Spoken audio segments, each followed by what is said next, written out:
जय जगन्नाथ नमस्कार। मु ज्योतिर्विद काननबाला आज गोटे नुआ विषय सहित आपण निकटरे उपस्थित होउछे।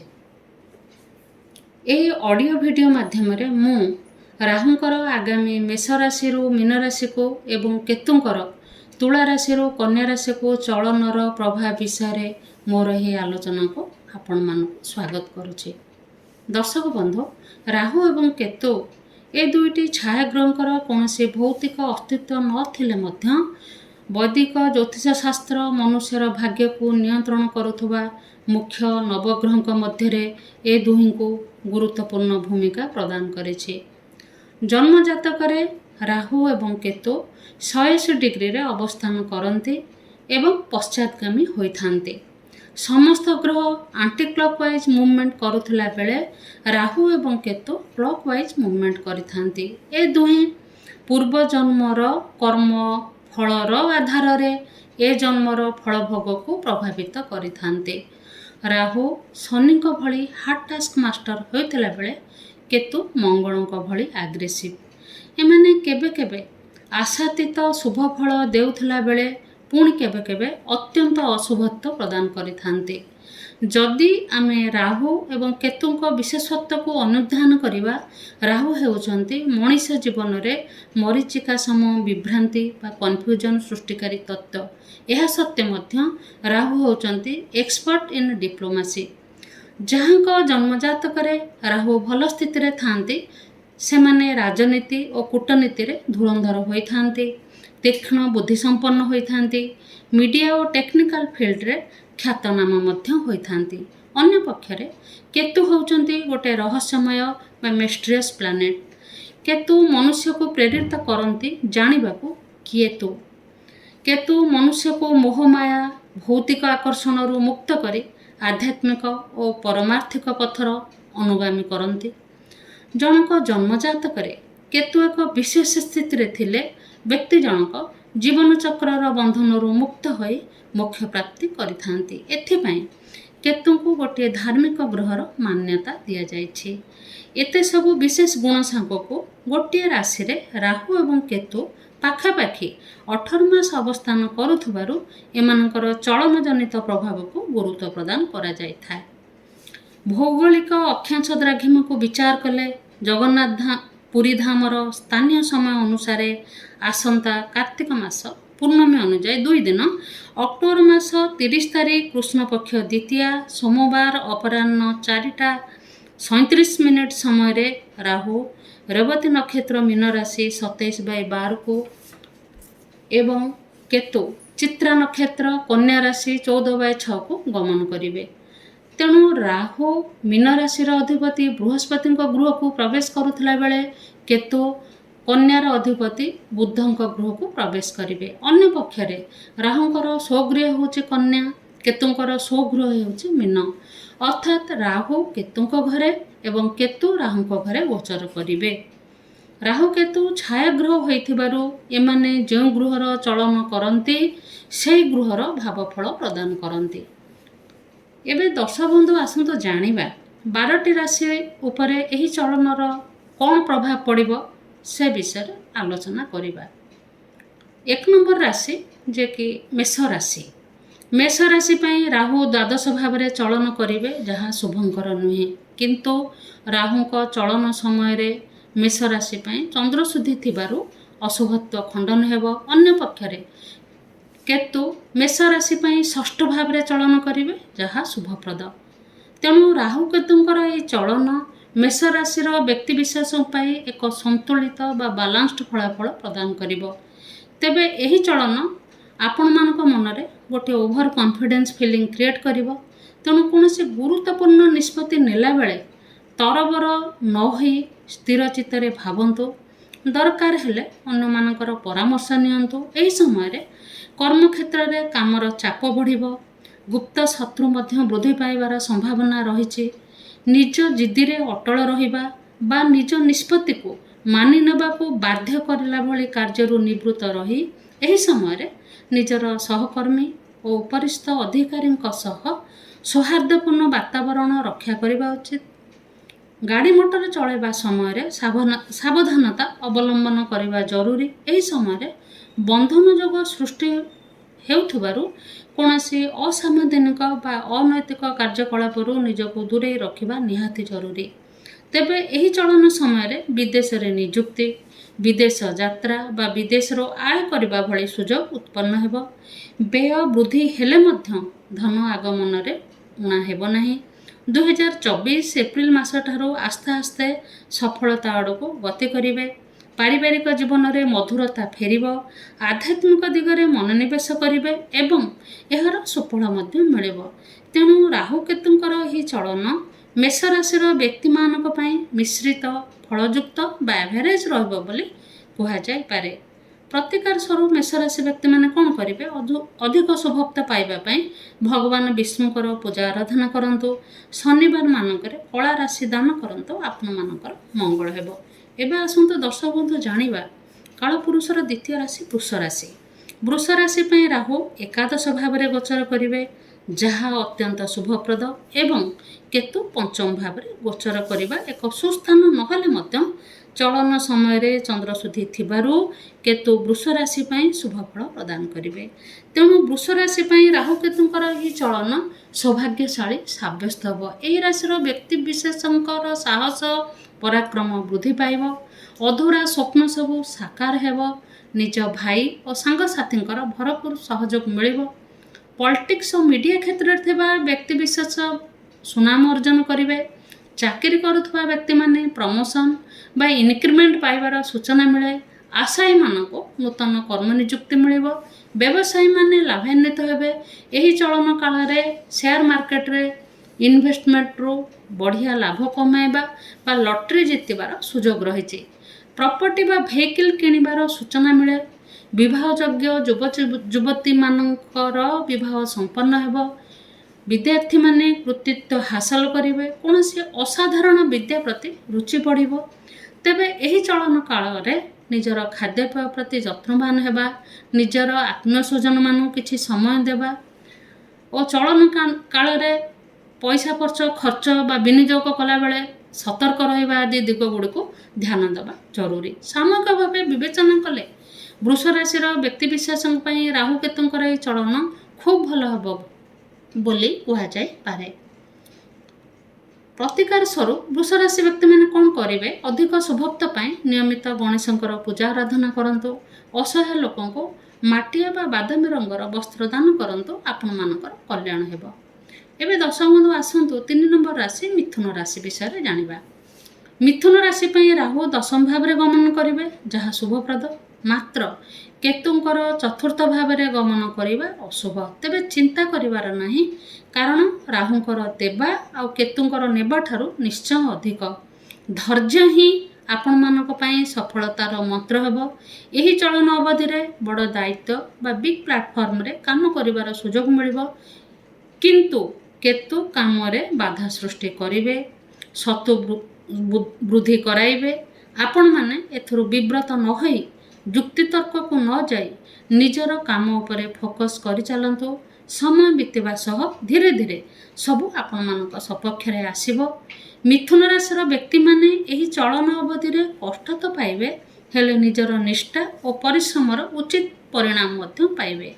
ପରିବାରରେ ମଧ୍ୟ ଅନେକ ଚ୍ୟାଲେଞ୍ଜ ଆସିବ, ତାକୁ ବି ସମାନ ଢଙ୍ଗରେ ହ୍ୟାଣ୍ଡେଲ କରିବା ଉଚିତ।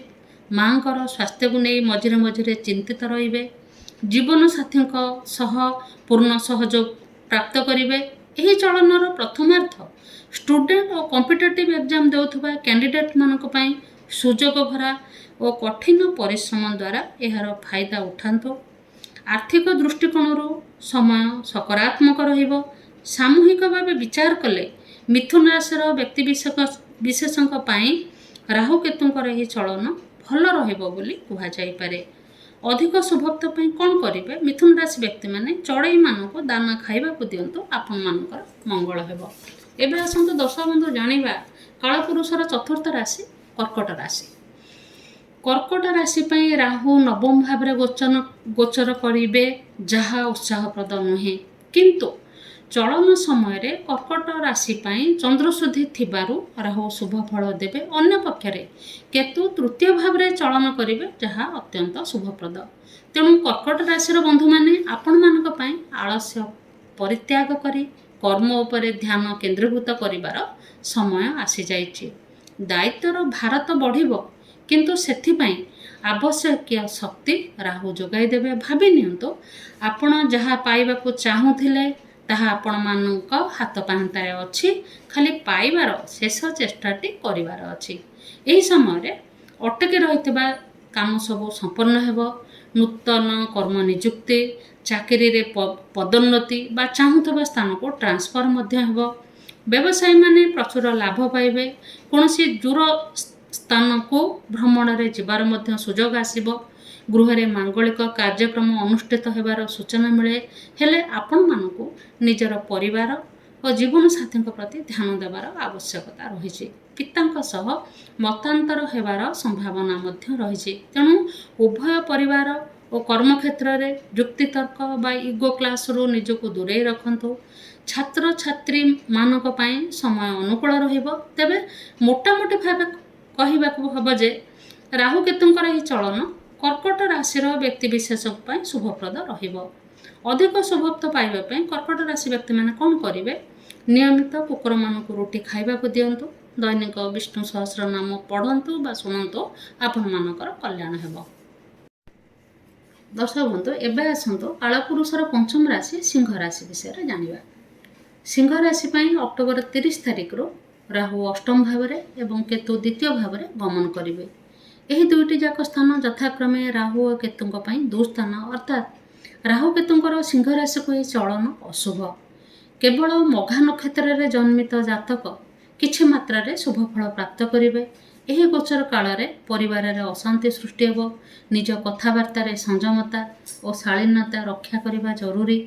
ରାହୁ ଅଷ୍ଟମ ଭାବରେ ଗମନ କରୁଥିବା ହେତୁ ଆକ୍ସିଡେଣ୍ଟ ବା ଖଣ୍ଡିଆ ଖାବରା ହେବାର ଚାନ୍ସ ଅଧିକ ଥିବାରୁ ଗାଡ଼ି ମଟର ଚଳାଇବା ସମୟରେ ସତର୍କତା ଅବଲମ୍ବନ କରିବା ନିହାତି ଜରୁରୀ।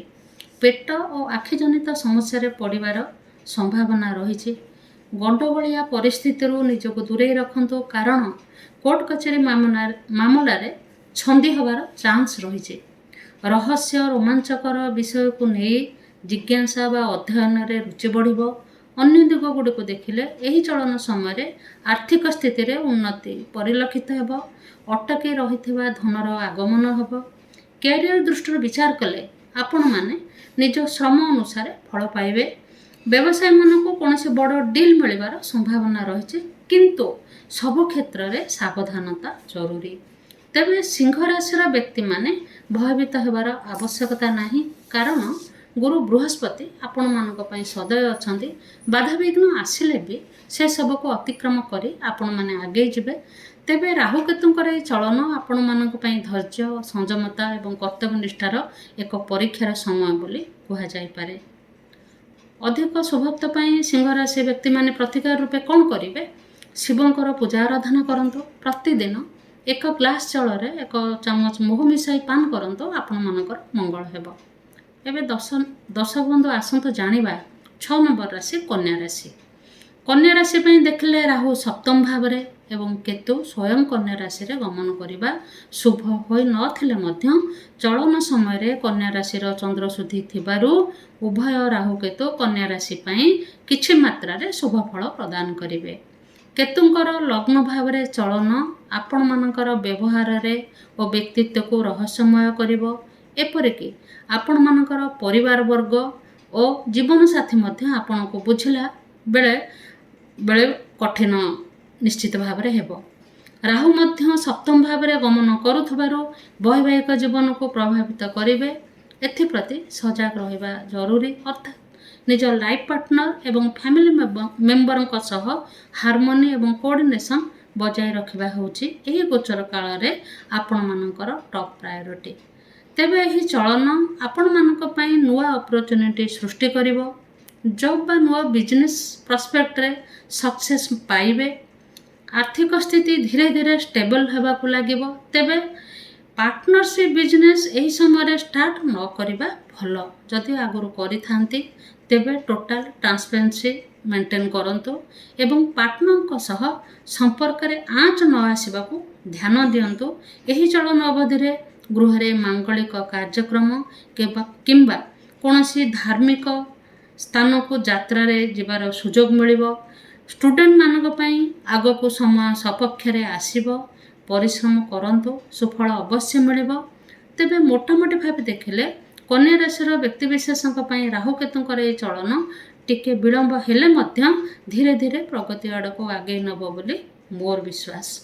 प्रतिकार रूपे कौन करेंगे कन्या राशि व्यक्ति माने नियमित कुकुर मान को रोटी खाइबा को दिंतु। दैनिक विष्णु सहस्र नाम पढ़ंतु बा शुणंतु आपण मानकर कल्याण हेबो। एबे दर्शक बंधु आसंतु जानिबा 7 नंबर राशि तुला राशि। तुला राशि पई कौन रहिबो राहु केतुंकर प्रभाव।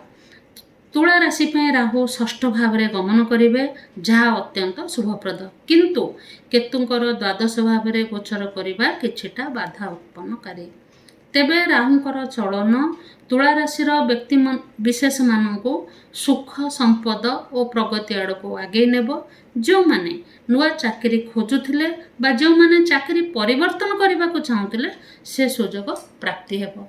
कैरियर ग्रोथ निमंते आवश्यक सपोर्ट बा गार्डियंस मिल पूर्वर लगी रही माली मकदमार विजय बा ताहार संतोषजनक परिसमाप्ति घटिब। आपण माने जो काम पाई चेष्टा करिवे ताहा निश्चय हासिल करिवे। आयर अभिवृद्धि हेब, किंतु केतुंक चलन हेतु व्यय मध्य आशातीत भावे वृद्धि पाइब। केतु विदेश यात्रा बा वैदेशिक सूत्र रोजगार रास्ता मध्य खोलिबे। पारिवारिक जीवन सुखप्रद रहिबो।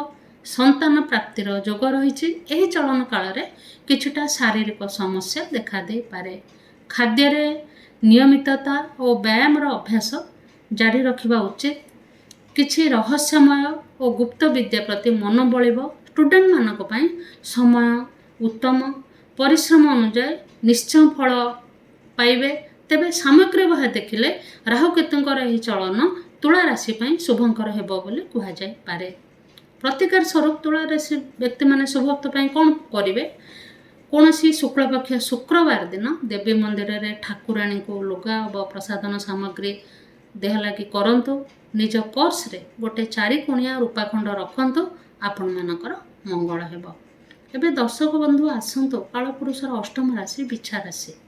बिछा राशि पे राहु पंचम भाव में गोचर करेंगे जहाँ शुभप्रद नहेले मध्य चलन समय चंद्रशुद्धि हेतु राहु बिछा राशि पे शुभफल प्रदान करेंगे। अन्य पक्षे केतु बिछा राशि पे एकादश भाव में गमन करेंगे जहाँ अति शुभ। तेबे राहु केतुंकर ही चलन आपण मानक माइंड और ब्रेन शार्प हेबो जहाँ फल नॉलेज अंडरस्टैंडिंग मेमोरी और डिसीजन मेकिंग कैपेसिटी ग्रो करिवो। निष्पत्ति ठीक थिले फल भी ठीक मिले। तेणु आपण माने विगत दिन में भोगुवा द्वंद्वात्मक परिस्थिति बाहरी आसबे। कैरियर पॉइंट ऑफ व्यू विचार कले जो माने कॉम्पिटिटिव एग्जाम देउछंती टिके एक्स्ट्रा एफर्ट लगाई दियंतो सक्सेस निश्चय मिलिबो। प्रमोशन बा बेटर जॉब मिलिबार सुजोग रही। बिजनेस करथुवा व्यक्ति मानक पई खूब सुंदर समय, किंतु नुआ इन्वेस्टमेंट और उधार देबा बेले निश्चय 2 थर भावंतु।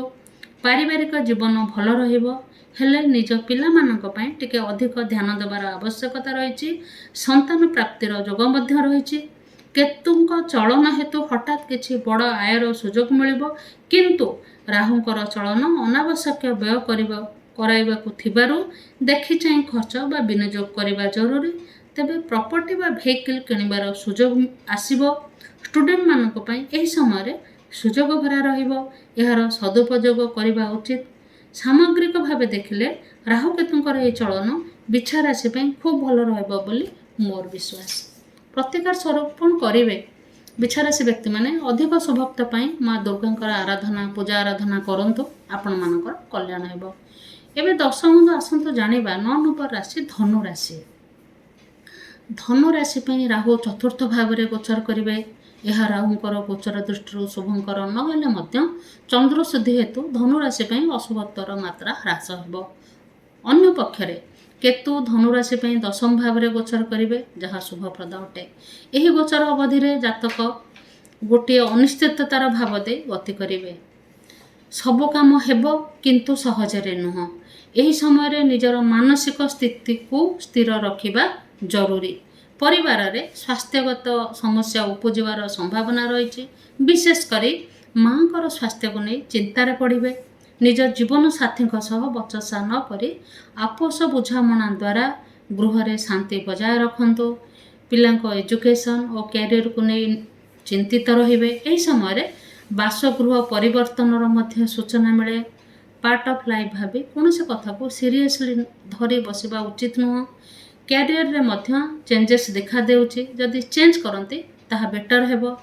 ବିଜନେସ୍ ଓ ପ୍ରଫେସନରେ ଥିବା ବ୍ୟକ୍ତିମାନଙ୍କ ପାଇଁ ସମୟ ଭଲ ରହିବ। କୌଣସି ଫରେନ୍ ଲିଙ୍କରୁ ମଧ୍ୟ ଆପଣ ଲାଭବାନ ହେବେ। କୌଣସି ଏହି ଗୋଚର ଅବଧିରେ ଆର୍ଥିକ ସ୍ଥିତି କ୍ରମଶଃ ସୁଦୃଢ଼ ରହିବ।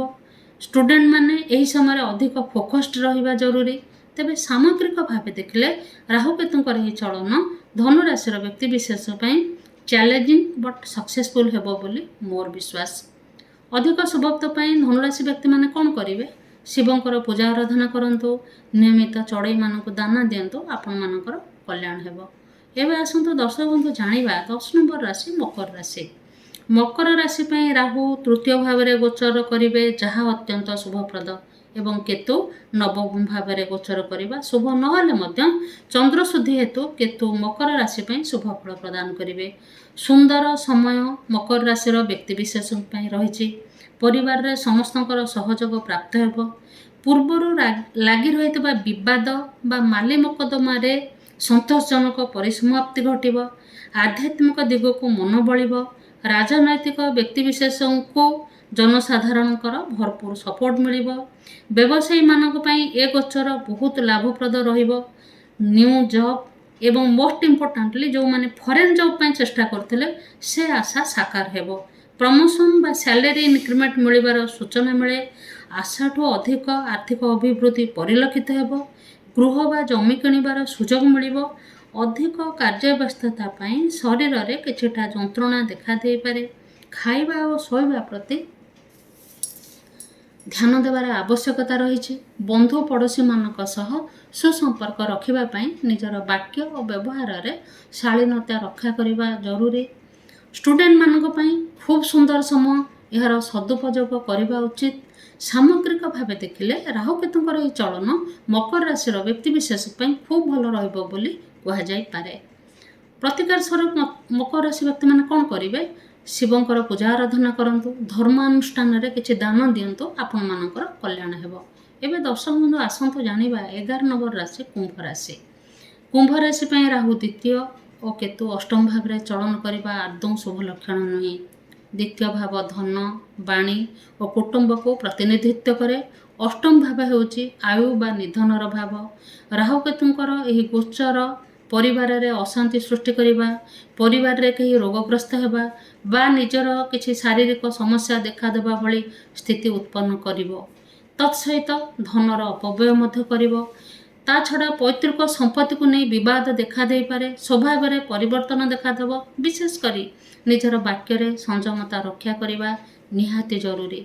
କ୍ୟାରିୟର ଦୃଷ୍ଟିରୁ ମଧ୍ୟ ଏହି ସମୟ ଉତ୍ସାହଜନକ ନୁହେଁ। କାର୍ଯ୍ୟକ୍ଷେତ୍ରରେ ବିଭିନ୍ନ ସମସ୍ୟା ଦେଖାଦେବ। ଅନିଚ୍ଛା ସତ୍ତ୍ୱେ ମଧ୍ୟ ଟ୍ରାନ୍ସଫର ହେବାର ସମ୍ଭାବନା ରହିଛି। ତେଣୁ କର୍ମକ୍ଷେତ୍ରରେ ଭାବି ଚିନ୍ତି ନିଜର ମତ ରଖନ୍ତୁ। ଉଚ୍ଚ ପଦାଧିକାରୀଙ୍କ ସହିତ ସୁସମ୍ପର୍କ ବଜାୟ ରଖନ୍ତୁ। ବ୍ୟବସାୟୀମାନେ ଯେଉଁଥିରେ ରିସ୍କ ଅଛି ସେଥିରେ ଇନଭେଷ୍ଟମେଣ୍ଟ କରନ୍ତୁ ନାହିଁ। ଷ୍ଟୁଡେଣ୍ଟମାନଙ୍କ ପାଇଁ କଠିନ ପରିଶ୍ରମର ସମୟ। ଏବେ ପରିଶ୍ରମ କରିଥିଲେ ଆଗକୁ ଏହାର ସୁଫଳ ସୁଧ ସହ ମିଳିବ।